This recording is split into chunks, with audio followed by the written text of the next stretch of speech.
Causes of VG dryness. So this person said, "Ma, what are the causes of VG dryness?" These are things that can make you begin to experience dryness in that area. Number one is when there is an imbalance in your estrogen hormone. When your estrogen hormone is low, and this low estrogen hormone often happens when a woman is in her menopause, when she's breastfeeding, if you're taking any birth control pills, or you're treating any medical conditions like diabetes, or you're receiving cancer treatment. Okay. Number two is infection. If you have any infection in that area, like yeast infection or sexually transmitted infection, it can lead to VG dryness. Okay. Number three is using all these feminine scented products in that area. Douching and excessive washing of that area can also result to VG dryness. And number four is dehydration. Okay.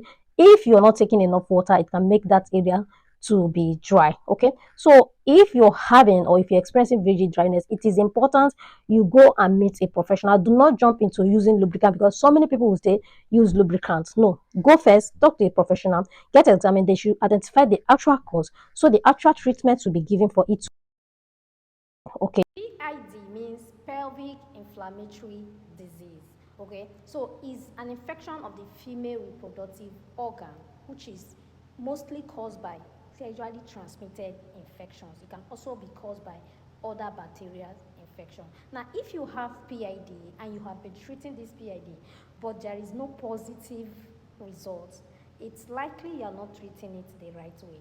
What do I mean by that? Now, for you to treat PID correctly, number one, you see the full prescribed course of antibiotics your doctor has given to you, you have to make sure you complete it. Even while you're taking it, you notice that the symptoms has resolved and you have not finished that antibiotics. Please, madam, ensure you finish that antibiotics. Number two, during the course of treatment, please abstain from intercourse until you have completed that treatment and the symptoms of that PID has resolved. Number three, all your partners, I mean the people you have sex with, they need to get tested and also get treated. Because if your partners does not get tested and they don't receive the same treatment, it's as if after taking this treatment, you're going back to that same source. And what will happen? This PID will occur again. You just keep having it over and over again. If you have been diagnosed of PID, madam, it is important to commence treatment immediately, because delayed treatment or leaving PID untreated, it can affect your reproductive organ. It can scare your tubes, your fallopian tube, and that can result to blocked fallopian tube.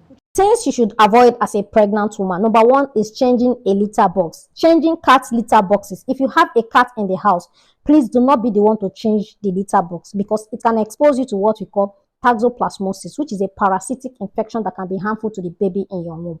Number two is wet paint. Any environment they are painting newly, please avoid that environment, because if you should inhale that paint, it can also be harmful to the baby in your womb. Number three is overheating, using hot tubs, steam rooms. Excessive heat can be harmful to the baby in your womb. Number four is contact sports, or any sports that requires you falling, that has higher risks of falling, like football, avoid those sports, okay, because they can pose a higher risk of injury for you and your baby. The next one is secondhand smoking.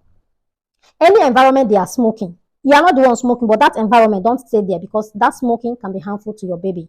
The last one is heavy lifting. As a pregnant woman, please avoid heavy lifting, because it can cause a complication in that pregnancy. Example, miscarriage or placenta abruption.